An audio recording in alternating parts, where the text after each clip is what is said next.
Olá pessoal, tudo bem? Nessa nossa videoaula a gente vai explorar algumas reações orgânicas importantes, ok? Vamos começar então com a oxidação de álcoois. Bem, reação de oxidação de álcoois. A gente sabe que existe álcool primário, álcool secundário e álcool terciário. Então vamos começar a trabalhar a oxidação de um álcool primário. Veja esse exemplo na tela. Esse é o etanol, CH3, CH2OH. É um álcool primário, que a hidroxila está ligada num carbono primário. Quando o álcool primário oxida, ele se transforma num aldeído, como vocês podem ver aqui. E o aldeído, ao oxidar, se transforma num ácido carboxílico, ok? Eu já vou adiantar uma coisa aqui para vocês que a gente vai ver daqui a pouquinho. Perceba que o etanol, quando ele oxidou, ou seja, virou aldeído, a quantidade de hidrogênios H diminuiu. Aqui tem 3, 4, 5, 6 Hs no álcool primário, e quando ele se transforma no aldeído, a quantidade de hidrogênios diminui. Ou seja, pessoal, uma maneira que indica para a gente que uma molécula orgânica está oxidando é a diminuição na quantidade de átomos de hidrogênio. Por sua vez, quando o aldeído oxida, ele se transforma no ácido carboxílico. Perceba a semelhança entre um aldeído e um ácido carboxílico. A diferença é qual? Que tem um O no aldeído, enquanto que no ácido carboxílico são 2 oxigênios. Ok, pessoal? Tranquilo? Pois é, gente. Então, um indício de que uma substância orgânica está oxidando é o quê? É quando está aumentando a quantidade de átomos de oxigênio. Ok? Então, para a gente mudar de tela, quando um álcool primário oxida, ele perde elétrons, tá, gente? Oxidar significa perder elétron. Claro que tem uma outra substância que vai ganhar elétron, né? A molécula não perde elétron aleatoriamente. O álcool primário se transforma no aldeído. E o aldeído se transforma no ácido carboxílico. À medida que oxida, pode acontecer uma coisa ou outra.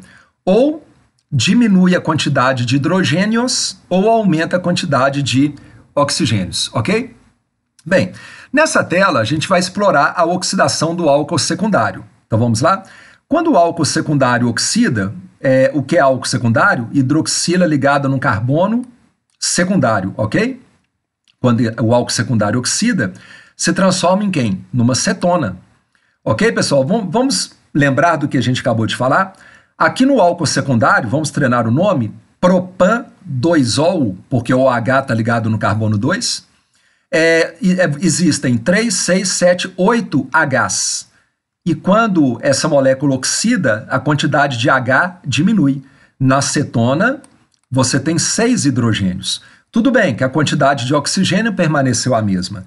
E veja que curioso, gente. A cetona, ela não oxida, tá? Ela não consegue oxidar, ok? Vamos lá.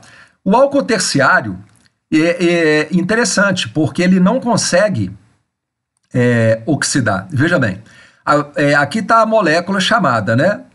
2-metil propan 2-ol. Né? No carbono 2 tem um grupo metil. Na verdade, não tem que escrever 2-metil. Você pode dizer somente metil, porque está subentendido que o metil ele tem que estar no carbono do meio dessa cadeia. Mas vamos lá. 2-metil propan 2-ol. Ok, é um álcool terciário, porque o OH está ligado num carbono que é terciário. Tá vendo? Esse carbono no qual a hidroxila está ligada é um carbono terciário. Não sofre oxidação. Ok, pessoal? E aí, eu gostaria de te convidar a depois assistir um vídeo relacionado com isso. A oxidação de um álcool a aldeído ou cetona é também chamada de desidrogenação. Lembra que eu disse que quando um álcool primário ou secundário oxida, o número de hidrogênios diminui? Então também pode ser chamado desidrogenação, ou seja, está tendo uma perda de hidrogênios. Pessoal, vamos analisar essa foto. Propan-ol e propan-2-ol, ou seja, um álcool primário e um álcool secundário, se oxidam, como a gente viu. Ou seja, perdem elétrons para os ânions dicromato. O ânion dicromato, pessoal, é o ânion Cr2O7 2-. E esses ânions dicromato, eles têm uma cor laranja. E aí, né, quando o álcool primário e o álcool secundário oxidam, perde elétron para o ânion dicromato e portanto, eles reagem, o propanol se transforma num aldeído, né? Lembra? Então a gente pode até entender o nome, propanal, e o álcool secundário, que é o propan-2-ol, lembra que ele vira uma cetona, portanto, se transforma numa propanona, ok, gente? A gente só está vendo o nome, mas a gente já viu em que vira, né? O cromo presente nesse ânion, o ânion dicromato, e o NOx do cromo, tá, gente? A carga dele é mais 6. Ele se reduz, isto é, lembra? Né? Se o álcool está dando elétron, o álcool está oxidando. Mas a espécie que está ganhando elétron, a gente diz que a espécie que está ganhando, ela está reduzindo. Ou seja, o cromo, que era mais 6 no ânion, ele ganha elétrons e ele se transforma em cromo mais 3, de cor verde. Então, o álcool, aqui ó, antes de eu mostrar o último, no tubo de ensaio da esquerda e do meio, você tem um álcool primário e um álcool secundário.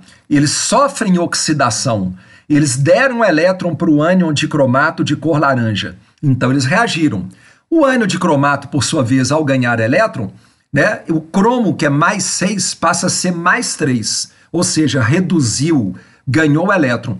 E a cor desse cátion cromo mais 3 é verde. Então, isso indica que houve reação química. No entanto, atenção, o álcool terciário 2-metil-propan-2-ol, que eu me referi agora mesmo com vocês, ele é um álcool terciário, portanto, ele não sofre oxidação e a cor da solução do dicromato, que é laranja, praticamente não se altera.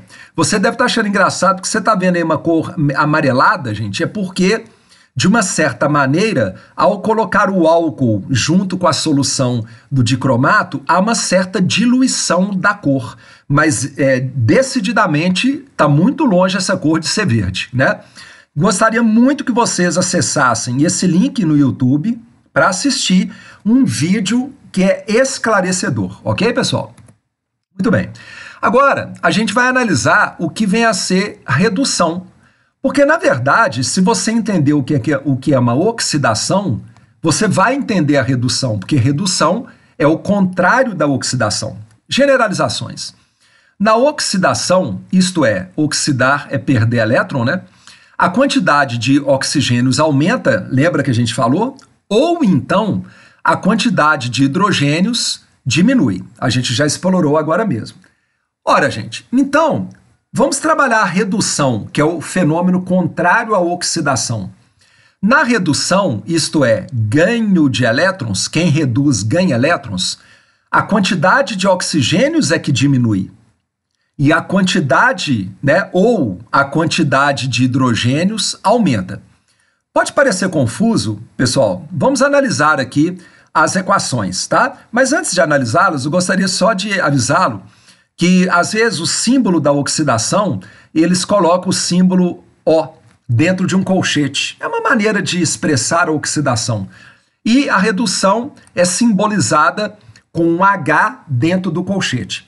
À direita dessa tela, é só você lembrar que se uma molécula orgânica está sendo oxidada, ela está sendo oxidada por uma outra substância. A outra substância é chamada agente oxidante. É aquela que provoca a oxidação da molécula orgânica. E, por sua vez, se uma molécula orgânica está sofrendo redução, ganho de elétrons, ora, tem uma outra espécie que está fazendo ela ganhar elétrons, ou seja, reduzir. Então, essa espécie que faz essa substância orgânica reduzir é chamada agente redutor, ok? Então, vamos lá, gente. Veja bem, esse slide ele é uma repetição dos slides anteriores, sem problema nenhum. Vamos lá. O álcool primário, quando oxida, vira aldeído, e o aldeído, quando oxida, vira ácido carboxílico. Daqui para cá, diminuiu a quantidade de hidrogênios, porque está oxidando. E daqui para cá, aumentou a quantidade de oxigênios, porque está oxidando. Pronto? Gente, vamos voltar? Olha agora o ácido carboxílico. Se ele voltar a ser aldeído, você nota que diminui a quantidade de oxigênio, Ora, se diminui a quantidade de oxigênio, o ácido carboxílico está sofrendo uma redução. Agora, vamos analisar o aldeído se transformando no álcool primário. Você percebe que tem 4H no aldeído e ele, ao se transformar no álcool primário, ficam 6 hidrogênios, ou seja, a redução aumenta a quantidade de hidrogênios. E para terminar, se o álcool secundário, quando oxida, vira cetona, e, portanto, a quantidade de hidrogênios diminui, 8H, ficando apenas com a cetona com 6H. Ao contrário, se a cetona sofrer uma redução, claro, com o agente redutor fazendo ela reduzir, você pode perceber que, ainda que a quantidade de oxigênio tenha permanecido constante, mas a quantidade de hidrogênio aumenta. Havia 6H na cetona e agora tem 8H no álcool secundário. Lembrando que o álcool terciário, ele não oxida e, portanto, a gente não vai falar o inverso de uma coisa que não acontece. Tudo bem para vocês? Tudo bem, pessoal. Gente, agora a gente vai deixar um pouquinho o álcool, o aldeído, cetona, né? Ácido carboxílico, e a gente vai trabalhar agora alquenos, ou seja, alcenos, né? Moléculas, né, cuja cadeia carbônica, né, entre carbonos tem uma ligação dupla. Tranquilo? Então vamos lá. Por que ainda é oxidar? Vocês vão perceber por quê. A primeira reação de oxidação de alquenos que a gente aprende, pode falar alqueno ou alceno, tá, gente? Se sinta à vontade. É a ozonólise. Então, primeira coisa, gente, claro, você tem que ver aquela substância reagindo com ozônio, tá? Na presença de água e de zinco. Daqui a pouquinho a gente comenta qual que é o objetivo do zinco. Mas o mais importante é você saber naquilo que aquele alqueno se transformou. Isso que é o importante. Vamos lá? Ozonólise, gente. Como é que você vai entender esse fenômeno? Você está vendo aqui a molécula chamada 2-metil-but-2-eno, ok? But, 4 carbonos, 2-eno. A dupla sai do carbono 2. E no mesmo carbono 2, você colocou um grupo metil. É uma cadeia ramificada. Pessoal, como é que você vai entender o que é uma ozonólise? Está vendo que entre os dois carbonos tem uma ligação dupla? Você vai quebrar a ligação dupla, que ó, estou representando aqui com traço azul. Você quebra a ligação dupla e em cada carbono, né, dessa antiga ligação dupla, você vai acrescentar um dupla O. Um dupla O. É claro que eu estou desenhando aqui horrível, mas dá uma olhada agora do lado direito, gente. Tá prontinho aqui. Então lembra, você tem a ligação dupla unindo 2 carbonos lá no alqueno. Ozonólise é jogar ozônio na presença de água e zinco. Quebra a dupla. No carbono da esquerda aparece uma carbonila. Tá vendo aqui? C dupla O. E no carbono da direita também aparece uma carbonila. Todo mundo viu? C dupla O. Agora veja, pessoal, por que deu uma cetona e um aldeído? Porque aqui, desse lado esquerdo, esse carbono da dupla não estava ligado em 2 carbonos? Então dá uma olhada nesse produto aqui, gente. Olha lá. Esse carbono, ele estava ligado em está, né? Ligado em 2 carbonos. Ora, C dupla O, C para um lado, C para o outro, não é uma cetona? No entanto, dá uma olhada no carbono que está do lado direito da ligação dupla quando era o alqueno. Você nota que tem um H ligado nele, ó, sempre observar detalhes, tá, gente? Tem um H ligado nesse carbono. Olha ele aqui do lado do produto, tá vendo? Então vamos lá. C dupla O, que foi naquilo que aquele carbono que era da dupla se transformou, numa carbonila. Mas não tem um H ligado nele? Isso não é um grupo do aldeído? Portanto, nesse primeiro exemplo, a ozonólise dessa molécula produziu cetona e aldeído. Deixa eu aproveitar, gente. Além disso, produz água oxigenada, peróxido de hidrogênio. Para que serve o zinco? Se a gente deixar o peróxido de hidrogênio lá dentro de bobeira, ele pode atacar o aldeído, fazendo o aldeído se transformar em ácido carboxílico. Tá ok? Então, para que serve o zinco? O zinco, ele ataca o peróxido de hidrogênio, ele reage, evitando com que o peróxido de hidrogênio ataque esse aldeído produzido e faça o aldeído virar um ácido carboxílico, ok? Muito bem. Então agora vamos mostrar para vocês mais 2 exemplos, né, para a gente matar a ozonólise. Nesse segundo exemplo, gente, vamos treinar o nome da molécula. 1, 2, 3, 4, 5. Pente é um alqueno, penteno. Mas você tem que mostrar a posição da dupla. Pente 2-eno, porque a ligação dupla sai do carbono 2. Vamos lá, podemos acelerar agora um pouquinho, concorda? Você jogou ozônio na presença de água e zinco. Quebra a ligação dupla, aparece uma carbonila de um lado, que agora eu só vou fazer assim, e uma carbonila do outro lado.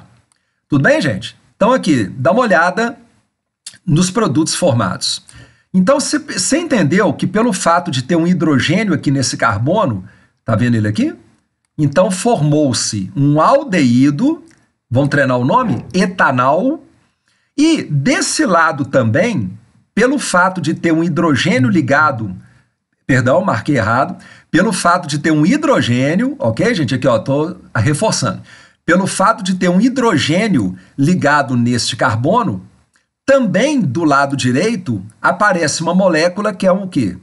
Um aldeído, ok? Então é só você analisar aonde quebrou a dupla e apareceram 2 carbonilas, se ali tiver hidrogênio também, então vira aldeído. E se não tiver, vira cetona, ok, pessoal? E para a gente finalizar, dá uma olhada no último exemplo. Ó, você está vendo aqui, né, que este carbono da dupla tem 2 grupos CH3 ligados nele, ok? Só vou colocar aqui o C, é claro que é CH3, fórmula de linha. E este carbono aqui da dupla, ele também tem um carbono, né, gente, ligado nele, e tem o outro carbono ligado nele, tá ok? Então, perceberam que agora não tem H ligado nesses 2 carbonos da dupla? Vamos lá? Ozonólise. Reage com ozônio na presença de água e zinco. Vamos lá, então? Quebra-se a ligação dupla. Entra uma carbonila de um lado e entra uma carbonila do outro lado. Estão vendo aqui, gente? Ó, de um lado entrou, do outro lado entrou. Então acompanhe aqui, por favor. Do lado esquerdo tinha 1, 2, 3, 4 carbonos. E aqui não apareceu uma carbonila. Então formou a butanona. Ok, pessoal? Butanona.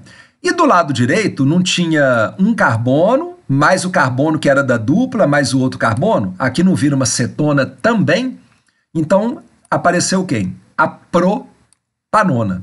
Resumo, gente. Pode, na ozonólise, dependendo da estrutura do alqueno, pode aparecer 2 cetonas, 2 aldeídos ou um aldeído e uma cetona. Depende. Analise com calma se tem hidrogênio ou não tem hidrogênio ligado naquele carbono da dupla do alqueno.